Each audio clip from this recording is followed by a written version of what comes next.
Selamat datang di Nasihat Ayah, di mana saya dan Ayah akan membahas tentang beberapa topik yang seru mengenai kehidupan yang biasanya saya ambil dari pertanyaan-pertanyaan yang diberikan kepada saya oleh para followers dari Instagram saya di @ahmadrishad. Let's begin. Boleh nggak sih kita jatuh cinta sama orang padahal belum pernah ketemu sama orangnya? Jadi cuma lihat fotonya aja. Lihat fotonya misalnya terus chattingan misalnya kan banyak tuh. Maksudnya karena jaraknya jauh misalnya akhirnya belum pernah ketemu lewat digital ternyata suka gitu. Itu suka yang dimaksud di situ pasti bukan cinta. Pasti ya? Iya. Kok bisa? Ya karena cinta tuh melibatkan perasaan yang dalam. Jadi pasti mesti ketemu dulu. Nggak bisa tuh kayak, ya tapi saya sudah ngobrol selama 2 tahun misalnya gitu. Ya, itu kan waktu yang lama. Tapi kan orang tidak melihat ekspresinya seperti apa dan sebagainya gitu kan. Terus namanya ngobrol itu pasti kan sudah disaring dulu kata-katanya. Kalau kita ketemu kan langsung kita lihat secara langsung gitu kan. Bener, nggak bisa mikir dulu maksudnya ya. Iya. Bener sih kalau misalnya chattingan misalnya atau ketemu langsung tuh beda banget pasti. Iya memang beda. Karena ada presence-nya juga. Ya jadi perasaan itu ya perasaan suka biasa aja, bukan karena cinta yang benar gitu loh. Tapi kok ada orang yang merasa wah tapi saya beneran merasa seperti cinta gitu. Ya karena dia nafsunya yang di depan yang menggebu-gebu gitu loh. Oh gitu ya? Gak mungkin kalau itu cintanya beneran. Nggak mungkin. Emang susah itu untuk mencintai seseorang menurut Ayah? Ya kalau mencintai orang yang belum pernah ketemu dan bukan orang yang kita kenal kan. Jadi orang yang entah mungkin baru pertama kali chattingan sama dia, lihat fotonya gitu-gitu aja. Ya itu biasanya nafsu, bukan karena cinta yang sebenarnya. Kalau cinta yang sejati itu kan membutuhkan interaksi luar dalam. Artinya indera kita, mata kita, terus perasaan hati kita juga ketemu sama dia itu bagaimana ngobrol, bagaimana pandangan dia juga bagaimana gitu. Tingkah-tingkah kecilnya juga gitu ya. Ya pokoknya reaksi-reaksi dia terhadap omongan-omongan kita itu kan pasti kita lihat, kita perhatiin kalau kita ketemu gitu kan. Iya benar. Nah ya. Dan kita nggak bisa terlalu berbohong gitu kalau misalnya ketemu ya. Mungkin lebih gampang kebaca lah gitu. Semuanya kan spontan itu. Biasanya kita ngomong apa itu dia jawabnya juga spontan ini. Nggak diatur dulu gitu kan. Soalnya kadang-kadang banyak juga misalnya kasus, wah saya sangat suka sekali sama dia gini-gini. Ternyata orang itu udah punya istri misalnya gitu. Iya. Itu banyak gitu begitu tuh. Iya. bisa jadi begitu. Karena kita belum lihat aslinya gitu ya. Ya kalau menurut saya itu bukan adalah cinta kalau misalnya. Nafsu aja itu. Itu nafsu aja gitu ya. Nafsu itu kan tidak selalu seks ya, jangan salah loh. Jangan dikira saya bukan masalah itu. Nafsu itu bukan hanya masalah seks, tapi masalah penglihatan mata kita yang suka tentang melihat orangnya atau apa gitu. Banyak yang tertipu lah orang dengan nafsu itu. Atau ingin memiliki aja gitu ya. Ya. Itu nafsu juga ya? Ya, dan biasanya ciri khasnya orang itu disetir oleh nafsunya itu tergesa-gesa. Oh gitu? Ya, jadi misalnya, udah kita kawin besok aja, misalnya gitu-gitulah. Itu berarti dia nafsunya yang menguasai gitu loh. Berarti menurut Ayah cinta itu butuh waktu gitu ya? Ya, butuh interaksi. Dan interaksi pasti butuh waktu. Oke, pertanyaan selanjutnya. Ini pertanyaan dari followers sekali lagi nih ya. Kenapa laki-laki suka banget bohong? Ya itu yang tanya bohong dia. Atau yang tanya itu perempuan yang dibohongin sama laki-laki. Jadi dia bilang begitu. Ya semua sama aja. Laki perempuan tuh sama. Ada yang bohong, ada yang tidak bohong. Dan bohong tuh ada orang yang kadang-kadang bohong, ada yang terus-terusan bohong ada gitu kan. Nah ya. Jadi jangan terlalu sensitif karena ini kan kemungkinan orang yang menilai pasangannya gitu kan. Mengeneralisir laki-laki berdasarkan pengalamannya gitu. Iya gitu. Atau kadang-kadang orang gitu itu biasanya orang salah sedikit aja sudah dianggapnya bohong. Wah ini pembohong besar ini gitu. Karena ada orang-orang yang begitu kan. Nah ya. Kalau orang yang berpikiran wajar, kalau dia melihat ini kok kayaknya bohong, itu kan harus dipelajari dulu kenapa dia bohong. Oh gitu ya? Iya, ada orang yang bohongnya karena dia kepepet misalnya. Ada kan? Nggak boleh langsung reaktif gitu ya? Ya terserah apapun alasannya, tapi kamu bohong pokoknya gitu. Iya, ada orang yang ekstrim pandangannya begitu kan? Emang gitu ya? Iya. Kita harus tahu dulu gitu kenapa dia bohong gitu misalnya. Iya, kenapa sebabnya? Apalagi kalau bohongnya berkali-kali, berarti mungkin ada latar belakang yang membuat dia saya bohong aja sekalian sudah. Gitu. Wah, karena misalnya ternyata karena takut sama saya. Ya, misalnya bisa. Gitu. Berarti salah saya dia bohong gitu. Ya enggak, bukan salah saya, bukan, cuman ini bohongnya karena takut sama saya gitu kan. Nah, bagaimana supaya dia enggak takut? Tapi sifat bohongnya itu tetap salah gitu maksudnya. Melakukan kebohongan tuh enggak boleh gitu loh. Tapi kita kan enggak bisa hidup ini ideal 100% tuh enggak ada orang yang ideal. Itu orang yang kelihatan ideal di mata kita itu karena kita tidak dekat sama dia, kita tidak tahu gitu loh. Kita cuma lihat 1% aja dari hidupnya gitu ya. Iya. Jadi maksudnya tidak ideal itu maksudnya ya kalau kita menghadapi kebohongan santai saja gitu. Gitu maksudnya ya? Ya bukan santai saja. Terus? Kalau kebohongan itu diulang-ulang terus, ya berarti ada sesuatu yang menyebabkan dia berbohong. Itu satu ya. Nomor dua, orang kadang-kadang berbohong sekali-sekali berbohong itu mungkin aja terjadi pada hampir semua orang lah. Hampir semua orang itu pernah melakukan kebohongan gitu lah. Ya kan?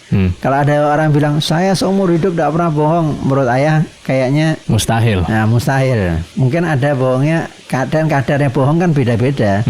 Ada yang berat, ya kan? Ada yang ringan, ada yang cuma lelucon aja. Kadang-kadang orang, meskipun orang nanti akan mengatakan, duh, meskipun lelucon pun kita tidak boleh berbohong, gitu kan? Ya, itu kan bicara ideal, ya kan? Kalau bicara ideal sih memang manusia itu ya mungkin mendekati AI mungkin. Jadi terlalu sempurna maksudnya. Nah, yang sesuai betul-betul sama yang diinginkan oleh yang buat itu kan. Ya, kalau orang misalnya sama pasangannya ingin 100% ideal itu ya itu suruh nikah sama AI aja. Soalnya ayah mengatakan seakan-akan ya manusia wajar berbohong gitu. Jadi bukan wajar berbohong. Jadi harus diluruskan dulu ini. Ayah enggak bilang wajar berbohong. Cuman kalau orang menjumpai itu enggak usah terlalu kaget gitu loh. Oh gitu? Karena kan tadi ayah bilang jangan-jangan ini orang bohong karena sesuatu yang memang membuat dia terpaksa berbohong. Karena salah kita gitu misalnya. Misalnya bukan salah kita lah. Pokoknya dia berbohong karena dia terpojok misalnya gitu kan. Karena kita terpojoknya. Bisa karena kita atau bisa karena masalah lain gitu loh. Atau misalnya hal-hal lain bisa aja orang akhirnya terpaksa berbohong misalnya. Ya kita kalau menghadapi orang seperti itu ya kalau sebagai pasangan kan ya bagaimana caranya kita menciptakan suasana sehingga dia tidak merasa terdesak untuk berbohong gitu loh. Menciptakan suasana aman gitu ya. Iya. Supaya dia mungkin mau lebih terbuka gitu. Iya. Tapi kalau seandainya sudah gitu. Saya sudah memberikan rasa aman, tapi masih berbohong juga misalnya gitu. Ya kalau dia memang pembohong ya memang begitu. Meskipun keadaannya bagaimana dia bohong terus. Karena ada orang yang begitu, maksudnya tidak terdesak sama sekali 1 senti pun tidak terdesak, tapi dia bohong gitu. Ada itu. Ada gitu. Iya ada. Dan kebohongannya tidak memberikan dampak apa-apa ke dia. Dia nggak nambah duit, dia nggak nambah apa gitu, nggak nambah keren juga gitu. Tapi dia tetap lakukan tuh ada tuh orang begitu. Ya ada. Ada orang yang hobinya bohong tuh ada. Bohong melulu. Itu psikologis sih. Kadang-kadang sampai sudah tampak di depan mata pun dia masih bohong gitu.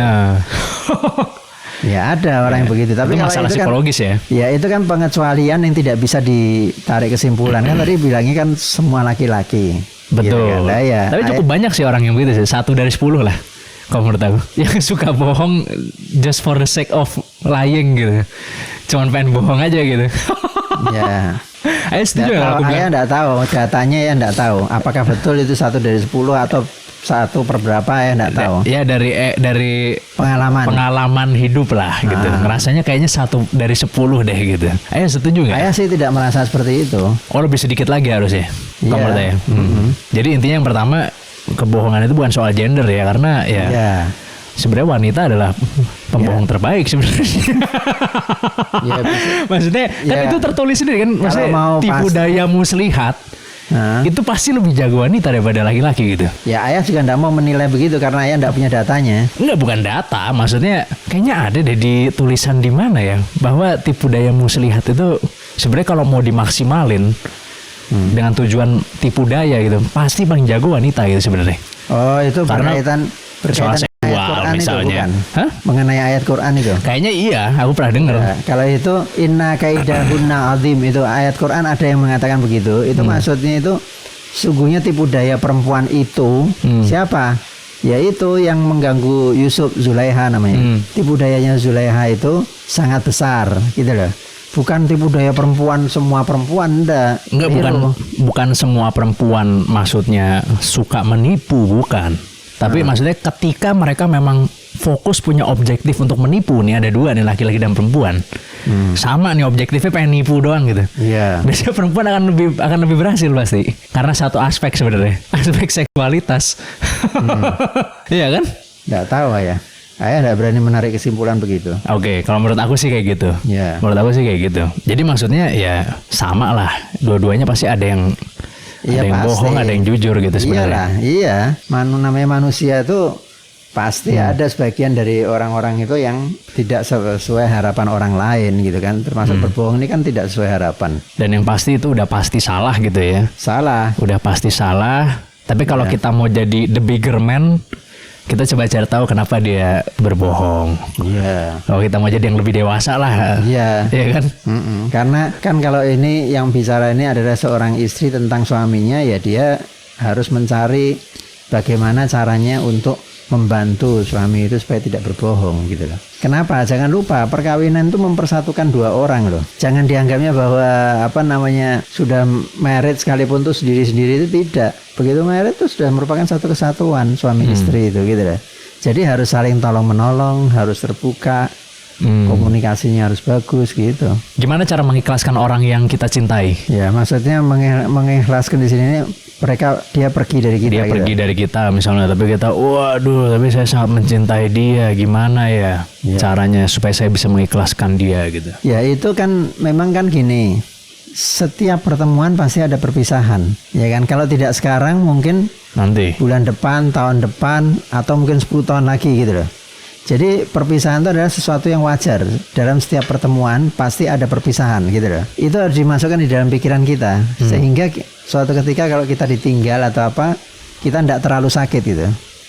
Karena kan hubungan itu juga tidak selalu 100% berhasil kan. Kadang-kadang tidak berhasil hubungan antara pria dan wanita itu. Bahkan yang sudah menikah sekalipun gitu ya. Iya, bahkan kalau orang itu tidak berpisah secara sengaja, bisa aja secara tidak sengaja, yaitu kematian misalnya. Iya. Dan kematian itu tidak ada yang tahu. Secara takdir itu berarti ya. Tidak ada yang tahu misalnya, saya masih muda, ini orang masih muda tapi sudah meninggal. Ya tidak bisa kita. Memang dia takdirnya dia meninggalnya waktu usia muda gitu loh. Jadi itu kan kematian juga menyebabkan terjadinya perpisahan kan dalam hal ini. Nah ya. Jadi namanya karena perpisahan itu memang bisa terjadi dalam niscaya gitu ya. Niscaya, sesuatu yang niscaya bukan? Ya. Ya kan, jadi ya kita mesti mau menerima setiap itu. Karena apa? Setiap habis perpisahan bisa ada perjumpaan baru lagi, ya kan? Betul. Nah ya, kayak kamu misalnya punya teman sudah, punya teman akrab betul ya kan? Kemudian kamu berpisah, kan kamu nanti pasti akan dapat teman baru lagi. Ya benar. Nah ya. Atau bisa aja ya temannya teman hidup gitu maksudnya. Jadi saya udah nggak perlu berteman lagi. Ada juga. Iya gitu. Bisa. Jadi kita ya harus tenang aja lah menghadapi itu, hal-hal seperti itu. Itu biasa dalam kehidupan. Ada lagi nggak yang lain? Ya itu makanya kita tidak usah mencintai sesuatu itu secara berlebihan. Karena apa? Ada waktunya kita nanti akan berpisah dengan yang kita cintai itu. Entah apa saja. Pasti ada waktunya gitu ya. Pasti ada waktunya. Ketika itu sudah terjadi ya sudah, kita ikhlaskan, kita cari yang lain. Artinya cari yang lain itu misalnya cari kegiatan lain gitu maksudnya. Bisa kegiatan lain, bisa orang lain, teman lain. Oh iya. Ya kan? Iya. Tapi kalau konteksnya orang yang dicintai itu tidak tergantikan, misalnya kayak keluarga misalnya gitu kan. Kan kita nggak mungkin ya saya meninggal, saya cari ayah lagi, kan nggak mungkin. Iya, nggak mungkin. Terus apa yang harus dilakukan gitu? Oh ya, kita kan sebagai orang yang dewasa ya kita harus berpikir positif. Bahwa misalnya sekarang orang meninggal ya. Orang meninggal dunia itu kan karena tugasnya dia dari Tuhan kepada orang itu sudah selesai. Jadi setiap manusia itu lahir itu dia membawa tugas masing-masing. Iya betul. Nah, setelah tugasnya selesai sama Tuhan dipanggil lagi, ayo pulang, udah selesai kamu gitu loh. Dan itu bisa terjadi pada semua orang dalam posisi apapun. Dan pasti ya. Dan itu tidak pandang usia, tidak pandang kok tiba-tiba ndak sakit, ndak apa tiba-tiba meninggal karena waktunya sudah habis. Gitu. Jadi kita harus punya kesadaran seperti itu. Memang awal-awalnya pasti tetap orang itu merasakan sakit ya, merasa sakit karena kehilangan. Tapi kan dia bagaimanapun dia harus berpikir dewasa. Bagi orang dewasa tidak perlu berlama-lama lah merasakan pedihnya perpisahan itu. Nah, dia akan mendapatkan lagi suasana baru, tempat baru, situasi baru gitu lah. Ya sudah, terima aja yang baru itu. Menyesuaikan diri ya, menyesuaikan diri lagi. Tidak apa-apa. Oh, ini kalau ngomong pasangan tadi ya? Iya, apapun. Tapi kan pasti ada rasa, waduh sakit sekali misalnya itu. Ya. Saya merasa kayak tidak ada yang lebih baik lagi gitu misalnya gitu. Itu kalau orang terlalu berperasaan.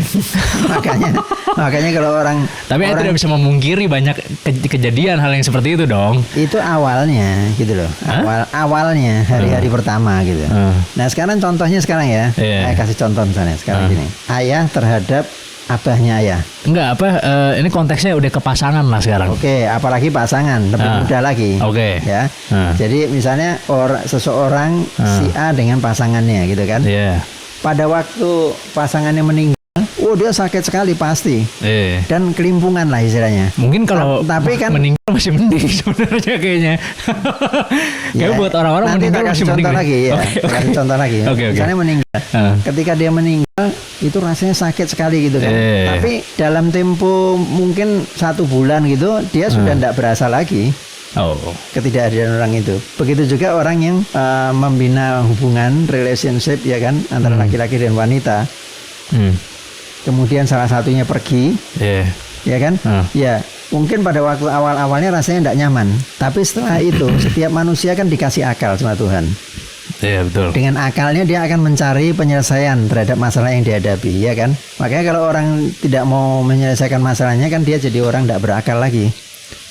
Orang gila misalnya gitu kan? Nah masalahnya itu emosi ini kadang menutupi akal. Iya, itu masalahnya. Tapi kalau orang normal itu pasti akan hilang nanti, pasti. Awal-awalnya memang tidak nyaman, tapi lama-lama dia akan jadi kembali normal lagi gitu. Karena dia akan menemukan cara lain. Setiap orang itu punya akal untuk menyelesaikan masalahnya. Tinggal dia mau menggunakan akalnya apa tidak.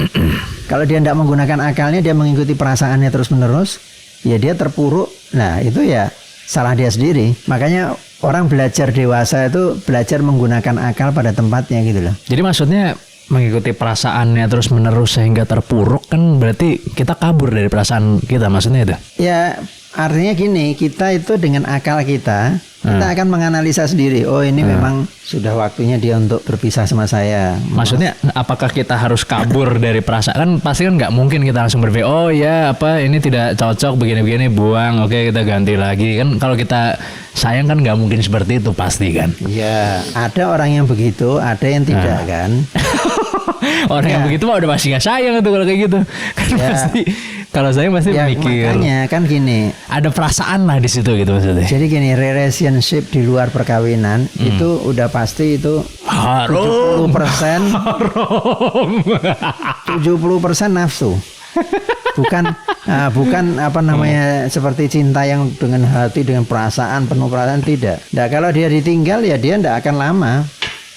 Rasa kehilangan itu tidak akan lama, karena dia juga kalau yang namanya nafsu itu mudah sekali orang bosan dan kemudian meninggalkan. Tapi kalau misalnya kita bicara orang kebanyakan ya banyak juga yang lama gitu. Ya tergantung kedewasaan dia. Oh gitu ya? Iya, kalau orang yang dewasa dia tidak akan lama. Akalnya akan mencari jalan untuk menyelesaikan masalahnya itu. Karena itu kan masalah itu buat dia kan. Nah ya, akalnya akan langsung berputar berpikir bagaimana menyelesaikan ini. Oh saya harus ikut misalnya ini klub olahraga di sana, atau misalnya saya mesti ikut klub seni di mana, menyibukkan diri lah pokoknya. Ya mencari cara yang positif. Kalau masih dia tuh mencari cara yang negatif atau tidak bisa hilang, berarti itu akalnya sedang dikuasai oleh perasaannya gitu. Tapi kan step 1 kan pasti harus accept dulu, ya kan? Iya. Maksudnya oke. Orang ini sudah hilang gitu. Iya. Nah kan pada saat proses itu ada yang lama, kan? Tergantung kematangannya orang itu. Kalau misalnya orang yang matang, ya udah accept, sakit hati dulu nggak apa-apa. Dia kan deny dulu kan, menolak. tidak mau menerima kenyataan gitu. Ya kan, kemudian makin lama makin dia berpikir, oh ini memang sudah waktunya dia untuk pergi. Kenapa? Ya karena ternyata memang kalau saya pikir-pikir ini banyak hal yang membuat saya sama dia tidak cocok. Itu baru muncul di situ ya pemikiran itu ya? Ya kemudian ya kan setelah dia berpikir itu pasti banyak hal-hal yang tidak cocok antara saya dengan dia ini. Dia pergi meninggalkan saya, sebetulnya itu juga baik untuk saya, gitu kan? Dia akan sadar itu. Kemudian gimana? Ya sudah, saya sekarang mencari yang lain aja, gitu kan? Tapi banyak sih orang yang nggak nyampe ke kesadaran itu gitu loh. Ada yang begitu. Tidak banyak tentu. Karena kalau banyak itu berarti manusia semua kecenderungannya sama. Kan tidak semua kecenderungannya sama. Tapi ada orang-orang yang begitu, ada. Orang-orang yang terlalu berperasaan. Dan itu banyak sih tapi sih. Untuk laki-laki itu tidak cocok. Enggak, ini kan ngomong in general. Ini kan penontonnya bukan laki-laki doang maksudnya. Enggak kan, karena laki-laki dengan perempuan berbeda. Kalau perempuan lebih berperasaan gitu. Nah iya, maksudnya perempuan juga gitu loh. Iya, kalau manusia in general gitu loh. Iya, kalau kita bicara laki-laki itu lebih mudah dia melupakan itu. Iya. Ya kan, daripada wanita. Tapi dua-duanya bisa juga melupakan lama-lama. Iya, selama ya itu tadi ya kita mau accept. Iya, mau menerima kenyataan itu. Oh ya sudah, ini sudah, ya udah gitu maksudnya. Iya, Nah, orang banyak yang lama prosesnya sampai ke situ gitu loh. Ya, ada orang-orang yang begitu, memang. Gak percaya, banyak ya sekarang. Banyak anak-anak muda kebanyakan kayak gitu. Ya berarti anak-anak itu lebih tidak cerdas lagi daripada dulu dong, generasi yang lalu. Karena gimana ya? Aku melihat fenomenanya sekarang lebih ini ya, lebih nggak berani menghadapi masalah gitu.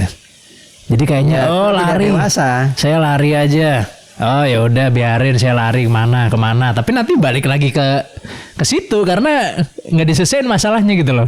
Paham nggak ya? Itu banyak tuh kayak gitu. Kematangan berpikirnya sangat kurang berarti kan anak-anak. Iya pasti. Nah, iya. Tapi kecenderungannya ke arah sana sih. Kecenderungannya meningkat. Hal-hal seperti itu. Meningkat kecenderungannya untuk tidak menyelesaikan masalah gitu. Iya, kita harus belajar untuk berani menghadapi kenyataan, gitu lah. Karena masalah itu akan terus ada selama kita masih hidup. Pasti ada terus. Karena jauh berbeda sih mungkin sama zaman ayah dulu kali ya.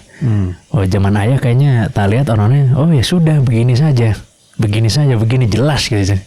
Kayaknya lebih simpel dan ya udah dihadapi aja gitu. Ya itu berarti lebih matang cara berpikirnya. Iya, padahal dengan umur yang sama di zaman dulu misalnya gitu loh maksudnya. Iya tahu, ayah tahu. Iya. Jadi makin kita itu matang, makin cepat melupakan hal-hal yang tidak perlu. Itu kan tidak perlu sebenarnya. Sudah pergi, sudah. Tidak perlu dipikirin lagi kan? Karena nggak mau menghadapi. Waduh, ini rasanya terlalu sakit. Saya mendingan lari aja. Tapi itu justru yang bikin lama malahan gitu ya. Iya. Ya makanya. Jadi kematangan itu yang menentukan orang cepat lambatnya orang menerima kenyataan. Gitu. Kalau mau menjadi orang yang matang harus berpikir dibiasakan lebih rasional gitu lah dalam mengambil keputusan. Jangan pakai perasaan terus gitu loh. Apa yang harus dilakukan ketika anak kita ditinggal sama calon pasangannya? Ini pertanyaan dari followers sekali lagi ya. Iya. Iya. Ya kita harus mendampingi dia. Itu kesempatan kita untuk mendampingi dia, membesarkan hatinya dia. Terus membantu dia apa yang bisa dibantu. Misalnya sekarang membantu berpikir lebih realistis lagi misalnya. Gitu. Support moral gitu ya. Iya. Karena kan ayah selalu mengulang-ulang bahwa tugas orang tua nomor satu terhadap anaknya itu adalah support, bukan megangin, tapi mendukung. Mendukung itu sesuai dengan kebutuhan anak tentu, ya kan? Di saat seperti itu kan anak membutuhkan orang tuanya. Orang tua harus mendampingi gitu. Dan sesuai dengan kebutuhan anaknya apa gitu ya? Iya. Jadi keadaannya bagaimana kita harus membantu, tapi karena kita tidak terlibat secara emosional berlebihan seperti dia, ya kan? Jadi ya kita harus bisa menguatkan dia, gitu lah.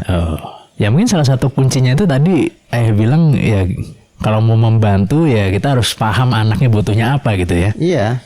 Kan ada orang tua saya mau membantu tapi ya menurut saya harusnya begini misalnya. Ngerepotin. Bukan ngerepotin sih.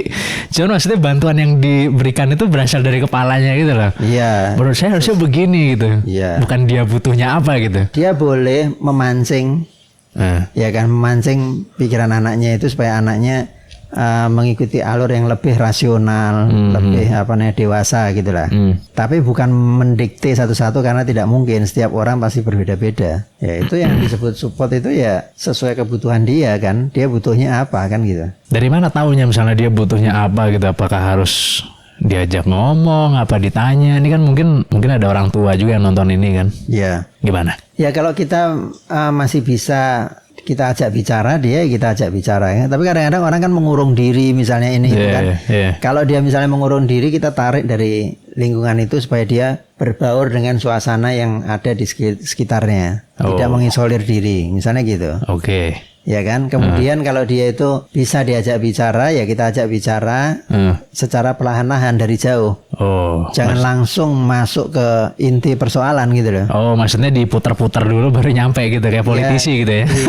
Enggak, ditanya dari jauh itu maksudnya apa yang sedang dia hadapi saat ini, itu perasaan bagaimana gitu.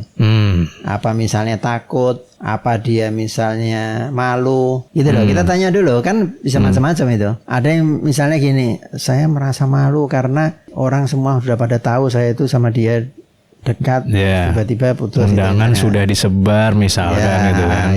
Atau yang kedua mungkin dia takut, ya kan, takut tentang masa depan atau apa. Wong ini orang yang sudah paling ideal yang saya jumpai, apa saya bisa dapat yang seperti ini gitu, misalnya gitu kan. Nah itu nanti dari situ kita tarik. Tapi kadang ada yang malah marah gitu kan, kayak waduh kamu gimana masa begitu aja ini misalkan gitu kan. Kita enggak boleh marah.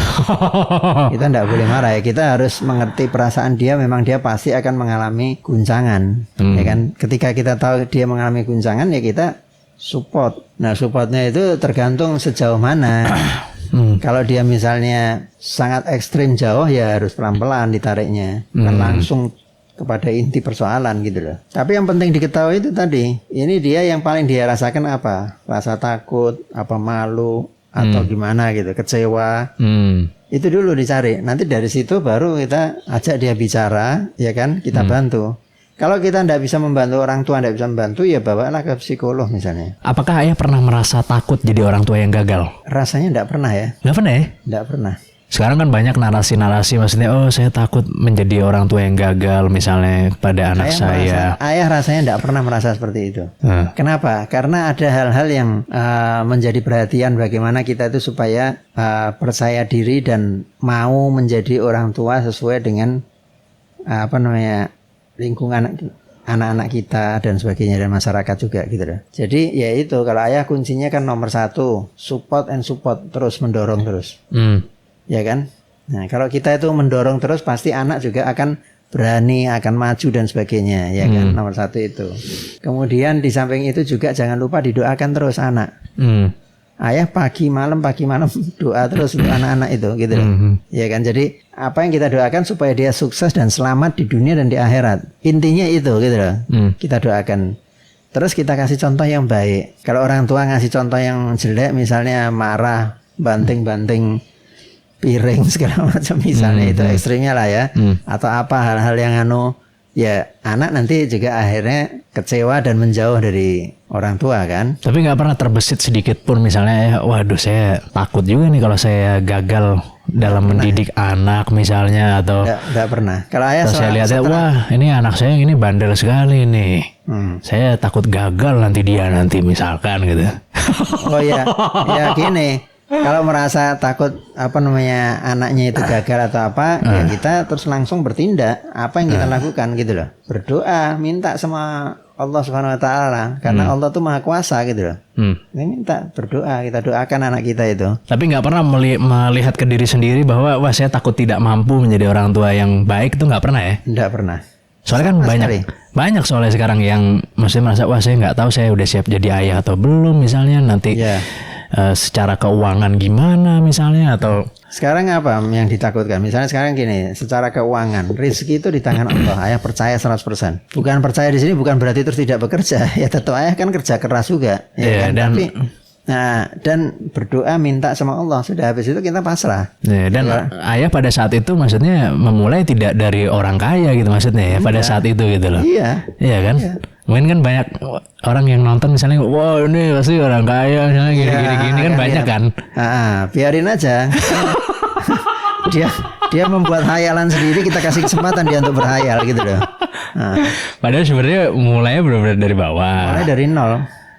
Dan itu ya tidak kaya lah udah pasti gitu kan. Iya. Tidak kaya. Tapi masa ayah nggak pikir, waduh nanti saya nyekolahin anak gimana, uangnya dari mana misalnya, atau makan anak gimana nanti gitu kan? Tidak pernah ya, sekalipun tidak pernah. Bener nih, serius. Nggak pernah? Iya.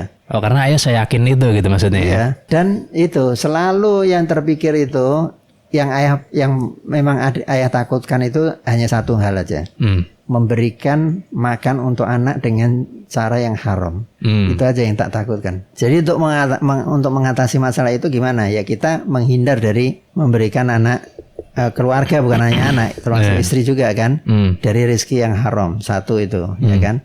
Kemudian kedua ya berdoa, minta sama Allah. Terus dengan melakukan usaha yang keras. Jadi tidak pernah ayah malas berusaha itu enggak. Selalu terus. Mulai dari muda sampai tua sampai sekarang juga masih kerja keras. Berikan yang terbaik. Dan gitu itu ya? Senang, bukan merasa terpaksa gitu lah. Udah itu aja kita lakukan. Habis itu sisanya pasrah. Soalnya kan ya bukti bahwa dunia ini kecenderungannya semakin gak mau punya anak gitu kan, makin kesana kan itu udah banyak. Iya. Contohnya kayak di Jepang misalnya kan, di Korea Selatan. Iya. Pertimbangannya luar biasa, maksudnya wah punya anak mahal misalnya, atau saya takut gagal dan lain-lain gitu. Jadi ini rasa takut ini bukan sesuatu yang langka gitu. Ini berada di banyak orang nih gitu. Kenapa ya bisa nggak takut tapi? Kenapa ya bisa nggak takut sama sekali, yakin sekali gitu? Ayah sama sekali nggak takut ya karena itu. Padahal ayah nggak punya warisan sebagai bantalan misalnya gitu, nggak ada bantalan gitu maksudnya kan? Pada saat itu kan? Iya. Jadi usaha terus, berdoa, sudah kita kan selalu yang kalau ayah tuh selalu yang di kepala, yang ada di pikiran selalu itu usaha itu untuk keluarga gitu loh. Nggak ada misalnya mikir diri sendiri, saya pengen beli jam tangan yang mahal, pengen beli ini, tidak pernah ya berpikir begitu. Selalu yang dipikirkan tuh untuk keluarga saya gitu loh. Nah setelah itu dilakukan, ya sudah, mau apa lagi gitu loh. Berarti menurut saya banyak orang berpikiran seperti itu, kenapa? Apakah karena terlalu panjang mikirnya? Ya. Atau kenapa? Pertama memang biasanya dari pengalaman hidup misalnya, ya kan, dia melihat keadaan bahwa hidup ini seolah-olah mengerikan. Orang kan banyak yang berpikir begitu. Kayak sekarang gini ya, kita ini sekarang di dalam situasi ekonomi seperti ini, itu tidak sedikit orang yang takut.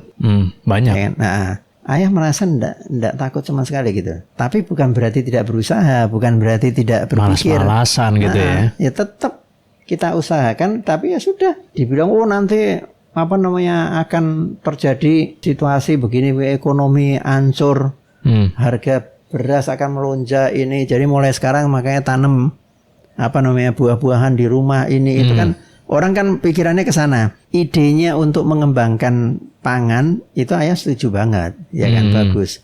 Tapi melakukan itu dengan ketakutan itu tidak akan positif. Seperti ayah kan bikin juga di atas itu hidroponik, ya kan? Ayah bikin hidroponik. Nah itu kan ya tujuannya untuk memenuhi kebutuhan, tapi di samping itu ada kesenangan. Hobi sih itu mungkin kali ya. Karena lihat sayur-sayur warnanya hijau sekali, bagus, bertumbuh, segar gitu. Kita ada rasa bahagia, ada rasa senang gitu. Tapi di samping itu kalau orang misalnya, saya berusaha ini mau saya jual, bagus. Ya kan, bagus. Tapi tidak usah dengan ketakutan, karena ketakutan itu membuat orang menjadi ide-idenya mati gitu lah. Jadi karena orang terlalu mikir, terlalu panjang berarti ya kalau gitu ya. Iya. Wah nanti gimana di depan apa segala macam. Baiknya gimana maksudnya? Tanpa kalkulasi sama sekali? Atau sangat kalkulatif? Tetap kalkulasi, tetap. Kan kita juga ayah dari dulu kalau anak mau masuk SD, mau masuk SMP itu harus tak siapkan. Ya kan? Bagaimana menghemat pembiayaan untuk lain-lain yang tidak perlu kita keluarkan lah. Ya kan? Jadi uang disimpan untuk pendidikan anak, dan setiap pendidikan ayah juga mau memilih anak mendapat pendidikan yang terbaik gitu loh. Di dalam hati sudah ada. Kemudian kita berusaha, Tuhan memudahkan. Karena orang yang menjawab, nggak usah ragu, rezeki di tangan Tuhan, itu cenderung maksudnya penonton akan melihat itu cenderung ke pasrah. Tapi sebenarnya tidak ya. Ayah masih kalkulasi juga, maksudnya. Iya. Ayah masih coba cari peluang misalnya. Kan ada orang yang rezeki itu ada di Tuhan. Terus bahkan lebih dari satu. Bahkan kadang-kadang ayah mengumpulkan uangnya itu lebih dari 1, 2, 3 tahun. Gitu loh.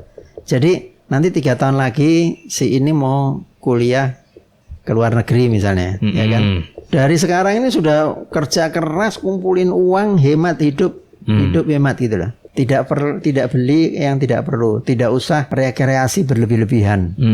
Itu saksinya mama kamu itu tahu dia bagaimana cara hidup sederhana yang diterapkan di keluarga kita gitu loh.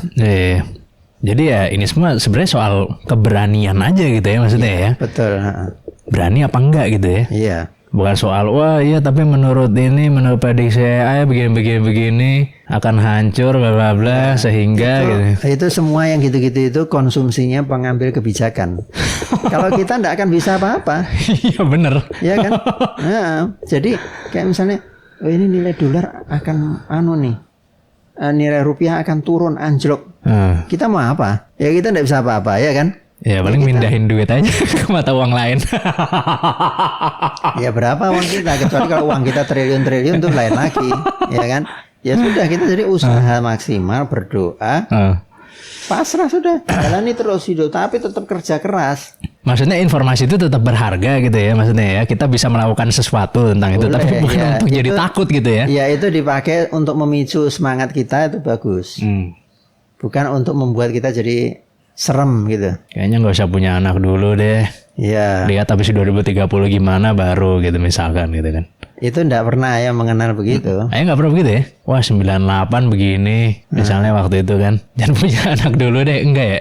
Enggak deh. Oh iya deh. Dia 97. Oh iya. Udah ya. Oh iya enggak deh. Berarti sebelum 98. Tapi dijarai ya ayah jarai ya kan. Supaya enggak terlalu dekat juga karena untuk kesehatan ibunya juga di samping kesehatan anaknya gitu loh. Misalnya kamu lahir enggak langsung terus tahun depannya mama hamil lagi enggak. Kasih jarak dulu berapa tahun gitu ya. Sehingga kamu juga mendapatkan perhatian yang memuaskan gitu kan. Setelah sekian tahun dan tidak repot gitu ya. Dan waktu itu memang ayah kan habis kamu lahir itu enggak lama ya sekolah lagi kan ngambil S2. Jadi ya sudah konsentrasi di S2 itu sehingga kemungkinan untuk mencari pendapatan dari sisi-sisi lain tuh sulit kan, waktunya kan habis untuk belajar dan sebagainya. Jadi ya memang dijarain dulu gitu kan. Pokoknya intinya tetap perhitungan lah gitu ya. Tetap ada perhitungan. Kenapa banyak wanita yang tertipu oleh laki-laki yang tidak berkualitas? Karena dia tergesa-gesa mengambil kesimpulan. Jadi melihat orang itu dari aspek fisiknya aja, dari luar, tidak melihat secara mendalam. Oh ya ini orangnya keren, ya udah nggak apa-apa lah sama dia gitu ya. Ya memang dia agak kasar-kasar dikit, biar aja dulu deh. Gitu kan, nanti saya kasih tahu ini. Terus setelah nanti bisa dirubah gitu ya. Setelah menikah baru merasakan kasarnya bukan sedikit-sedikit lagi, makin kasar gitu kan. Nah misalnya itu, atau males kadang-kadang ya. Kita enggak perhatian karena misalnya orang kenalan gitu kan. Dia ya duduk-duduk malas-malasan minum kopi sambil cerita-cerita, lihat pemandangan indah gitu kan. Kelihatannya ini udah cukup ini hidup begini nih. Dia enggak tahu bahwa habis itu dia harus cari duit, harus ini, ya kan? Yang penting perhatiannya cukup untuk saya. Pada saat itu mikirnya gitu kan? Pada saat itu, iya. Begitu udah menikah udah lain lagi kan. Urusannya kan tidak sesederhana yang dibayangkan sama dia. Akhirnya dia kecewa kan. Berarti itu karena maksudnya banyak yang mengignore tuh apa ya? Banyak yang mengabaikan hal-hal yang harusnya penting gitu ya. Iya. Maksudnya yang penting hal-hal seperti ini orangnya bertanggung jawab atau enggak misalkan gitu. Apakah ini orangnya baik atau tidak misalnya. Iya. Itu banyak diabaikan ya. Iya. Itu yang bikin sering salah gitu. Iya. Jadi mengambil kesimpulannya cuman sekilas aja. Misalnya sekarang gini, wah ini orangnya baik kok. Tiap hari dia di masjid misalnya gitu. Iya. Ya kan? Apa dengan itu aja cukup untuk kehidupan dia? Kan tidak. Jangan-jangan dia di masjid terus karena dia mau istirahat, tidak mau kerja. Iya kan? Nah harus dicari dulu, digali. Dan digalinya dengan ini ya, dengan maksudnya menilainya hal-hal yang penting gitu ya, kayak tanggung jawabnya gimana yang tadi itu. Iya. Iya kan? Iya, kadang-kadang orang begitu misalnya dia tidak terhadap dirinya sendiri pun dia tidak bertanggung jawab. menggantungkan ke orang lain gitu misalnya gitu kan. Nah, iya. Ini misalnya aja ya, jangan diambil kesimpulan terus semua misalnya enggak. Kan ini misalnya gitu kan. Atau hal-hal yang lain gitu kan. Contohnya misalnya begini, ada juga, wah ini orangnya lucu dan dia selalu ada untuk saya. Iya. Tapi dia lupa nih orang tanggung jawab apa enggak orangnya gitu kan. Iya. Kerjaannya gimana gitu kan. Iya. Dia bisa biayain apa enggak nanti gitu kan. Iya. Itu semua jadi lupa gitu. Iya. Atau dia orangnya baik atau tidak. Terlalu fokus pada hal yang tidak penting. Banyak orang yang gagal mendapatkan apa yang diharapkan karena dia terlalu fokus terhadap hal-hal yang tidak penting. Sebenarnya bukan nggak penting sih itu sebenarnya, itu penting juga karena kan biar seru juga kan maksudnya kan. Jadi nggak kan males kalau misalnya oke lah taruh orang bertanggung jawab atau apa tapi orangnya datar doang misalnya. Ya kan gini kan jangan kamu ambil secara ekstrem. Ya udah misalnya gitu kan. Orang males juga. Maksudnya ya itu penting juga sih. Tapi bukan esensi utama gitu loh maksudnya gitu loh. Maksudnya terhadap hal-hal yang tidak penting itu adalah yang tidak mempengaruhi kehidupan sehari-hari gitu kan. Ya kayak misalnya sekarang tadi kamu contoh misalnya orangnya lucu. Orang ngelucu apa mau ngelucu terus dari pagi sampai malam. Iya dan kan enggak mungkin gitu. Di tahun kedua ya bosen sih sama lawakannya pasti. Udah ketebak semua lawakannya tahun ketiga, tahun keempat gitu kan. Dan lain-lain banyak sekali lah. Hal-hal yang kita lupa terhadap sesuatu karena kita sangat tertarik terhadap hal yang tidak begitu penting gitu. Misalnya kan ada orang juga yang misalnya gini, orang laki yang memperhatikan pakaian misalnya itu kan, perhatikan ini. Terus kan kalau ayah berpikir kan buat orang laki itu tidak terlalu penting. Apa itu? Konsentrasi terhadap hal-hal seperti itu, keindahan gitu. Oh, cantik orangnya gitu-gitu. Terus terhadap dirinya kan ada misalnya orang fashion banget orangnya gitu, stylish gitu. Ya, misalnya begitu. Ya kan itu kan tidak begitu penting buat laki-laki. Ya, karena tidak begitu penting, bukan berarti harus diabaikan, tidak. Jadi boleh itu sebagai nilai tambah. Bukan aspek penunjang lah pokoknya itu gitu loh. Bukan hal yang aspek utama bukan hal yang utama gitu loh. Tapi karena kita terlalu tertarik dengan hal-hal yang seperti itu, akhirnya kita lupa yang prinsip apa misalnya harus bisa memimpin rumah tangga. Enggak, ini kan laki-laki ngeliat cewek kan tadi. Lah ya. Kamu memimpin rumah tangga sih? Enggak, cewek melihat laki-laki tuh. Oh, cewek melihat laki-laki nih. Yang stylish itu tadi cowok maksudnya yang oke. Gitu dah. Ya kalau untuk perempuan juga begitu kan, wajib kan seorang istri kan punya kewajiban juga di rumah tangga. Bukannya tanpa kewajiban kan. Nah kadang-kadang orang mengabaikan itu, berpikir bahwa ini orangnya itu kalau berpakaian itu sangat modis misalnya gitu. Ada orang yang gitu kan, perhatikan begitu. Dia tidak tahu bahwa itu bukan hal yang utama gitu. Bukan tidak penting, bagus ya kan, tapi bukan hal yang utama. Hal yang utama gimana? Ya kemampuan dia untuk bekerja sama antara suami istri dalam membentuk rumah tangga yang bahagia dan anak-anak yang sukses, ya kan? Problem solvingnya seperti apa?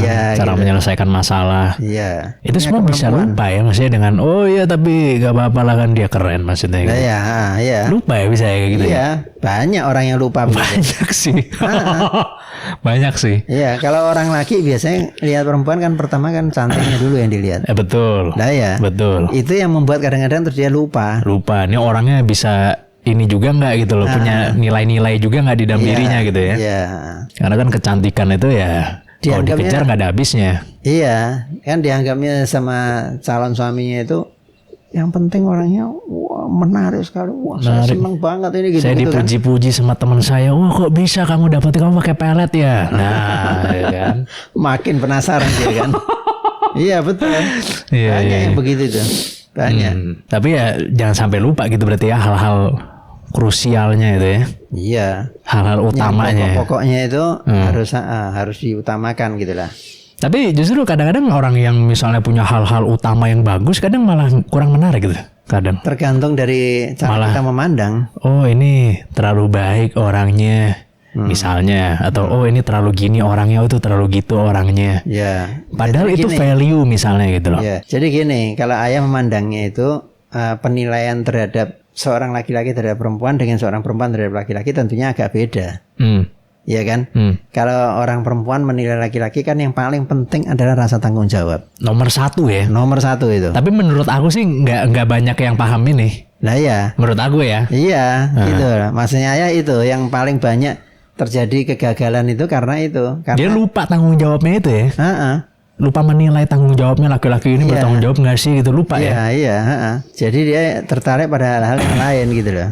Oh iya keren misalnya. Oh dia populer misalnya atau ganteng atau apa gitu ya. Misalnya. Nah, padahal dia tidak bertanggung jawab sebagai pemimpin rumah tangga gitu lah. Itu misalnya itu. Kalau orang laki kepada perempuan kan beda lagi kan. Cara menilainya mestinya kan dia menilai apakah dia pasangan yang sesuai dengan harapan saya. Harapan saya apa ya? Mempunyai pasangan yang bisa saling mendukung di dalam menyusun rumah tangga gitu loh. Nah itu kadang-kadang tidak diperhatikan gitu loh. Karena karena dia cantik jadi kita mikirnya itu aja gitu ya. Gitu. Berarti itu ya nomor 1 yang bikin orang banyak ketipu gitu ya. Banyak salah jalan. Makanya gini, orang kalau nawarin mau menjodohkan anak laki dengan perempuan, pasti yang pertama dia omongkan apa?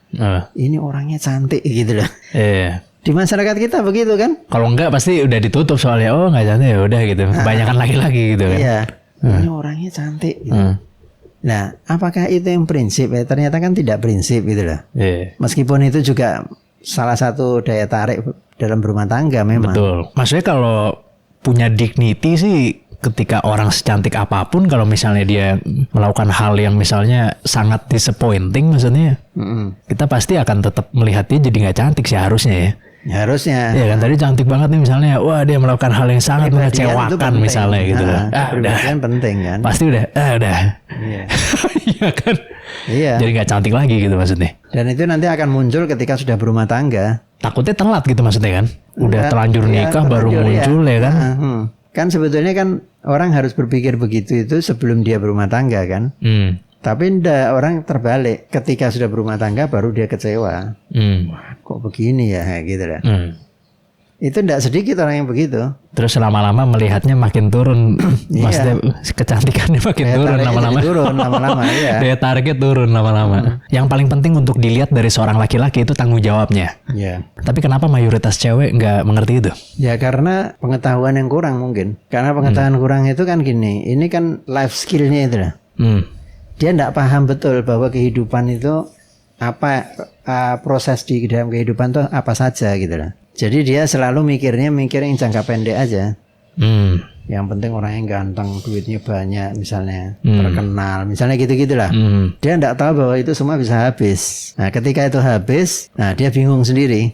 Apa yang menarik dari orang ini sudah tidak ada lagi. Tapi kalau namanya rasa tanggung jawab, laki-laki itu paling penting di dalam rumah tangga. Artinya bagaimana dia itu bisa memperlakukan istrinya, keluarganya dengan baik. Itu harus kita kenali sebelum pernikahan gitu lah. Karena itu yang paling penting menurut saya. Mungkin gini kali ya, karena pada saat sebelum namanya orang baru ketemu misalnya, yang dilihat tuh cuman bagian dari attraction-nya aja. Jadi bagian-bagian, maksudnya penilaiannya tuh banyak lewat emosional lah gitu, dibandingkan lewat logika. Jadi makanya banyak banget orang yang cerita sama aku misalnya kan ke DM, oh iya saya dulu begini, orangnya dulu awalnya begini, ternyata jadi begini misalnya. Ya mereka menganggap itu perubahan-perubahan lah. Tapi kadang sebenarnya itu bukan perubahan sebenarnya. Itu memang watak aslinya dia keluar. Itu watak aslinya dia satu. Yang kedua kita nggak cukup observan dalam ngelihat gerak-gerik dia gitu.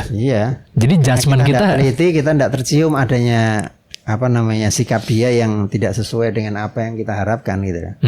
Ya itu sih karena merasa maksudnya yang penting fun dulu gitu ya.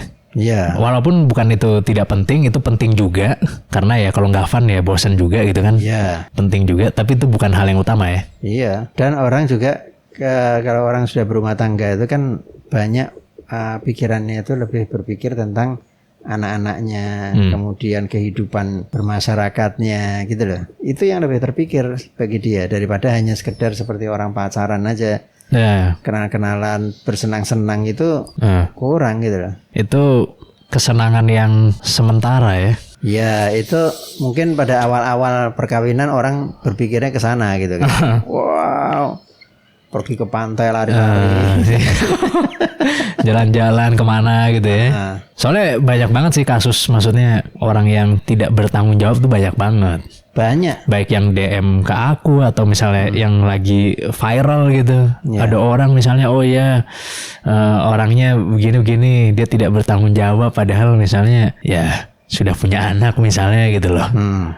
Akhirnya wanita terpaksa sendiri gitu loh, misalnya ngurus anaknya sendiri gitu loh. Iya, banyak itu. Makanya di Indonesia ini kan angka perceraian juga tinggi. Dan sebagian besar itu masalahnya yaitu masalah tidak ada rasa tanggung jawab dari suaminya gitu loh. Tapi laki-laki yang baik banyak yang merasa tidak menarik sih.